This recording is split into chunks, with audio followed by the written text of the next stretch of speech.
Hi friends, நேற்று லஞ்சுக்கு சாம்பார் சாதம் தான் ரெடி பண்ணியிருந்தேன். ஒரு டம்ளரில் 3/4 டம்ளர் இருக்க ரைஸ் எடுத்துகிட்டு மீதிக்கு துவரம்பருப்படுத்தி இதை நல்லா வாஷ் பண்ணி எடுத்துகிட்டு வந்துடலாம். ஆல்ரெடி சாம்பார் சாதத்தோட ரெசிபி வந்து ஷேர் பண்ணியிருக்கேன். ஆனால் இன்றைக்கி வந்து முருங்கைக்கீரை போட்டு தான் வந்து பண்ண போகிறேன். இன்னும் வீட்டில் எந்த வெஜிடபிள்ஸ் இருந்தாலும் சரி அதையும் சேர்த்து வந்து ரெடி பண்ணலாம். குக்கரில் எல்லாம் சேர்த்துட்டு கடுகு, சீரகம், கருவேப்பிலை, பச்சை மிளகாய், பெரிய வெங்காயம் சேர்த்து நல்லா வதக்கி விட்டுலாம். இன்றைக்கி எனக்கும் ஆதித்யாவுக்கு மட்டும் தான் வந்து லஞ்ச் அப்படின்றனால எங்களுக்கு பிடிச்சதாக செஞ்சு சாப்பிட போகிறோம்.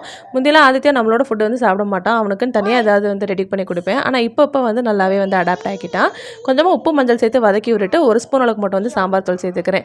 ஆதித்யாக் பண்ணுறதுனால கொஞ்சம் காரம் கம்மியாக தான் வந்து ரெடி பண்ணியிருந்தேன். இந்த ஸ்டேஜில் நம்ம எடுத்து வச்சிருக்க கீரையும் சேர்த்துட்டு நல்லா வந்து வதக்கி. கீரை தனியாக கொடுத்தா கூட அந்த அளவுக்கு வந்து விரும்பி சாப்பிட மாட்டான். ஆனால் இந்த மாதிரி சாப்பாடோட மிக்ஸ் பண்ணி கொடுக்கும்போது உள்ள கீரை இருக்குன்னே தெரியாது. டேஸ்ட்டுமே வந்து சூப்பராக இருக்கும். நம்ம எடுத்து வச்சிருக்க அரிசி பருப்பையும் சேர்த்து நல்லா மிக்ஸ் பண்ணி விட்டுட்டு அளவு தண்ணி ஊற்றி ஒரு 3 விசில் வச்சிருக்கோம்னா சூப்பரான சாம்பார் சாதம் வந்து ரெடி.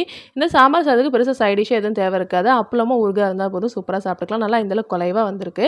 இது ஒரு பிளேட்டில் மாற்றிட்டு இந்த மாதிரி ஒரு மத்து வச்சு மசிச்சு ஆதித்யாக்குமே வந்து சாப்பிட கொடுத்தாச்சு. அவ்வளோதான். இந்த வீடியோ பிடிச்சிருந்தா லைக் பண்ணுங்கள். நாளைக்கு வீடியோவில் பார்க்கலாம்.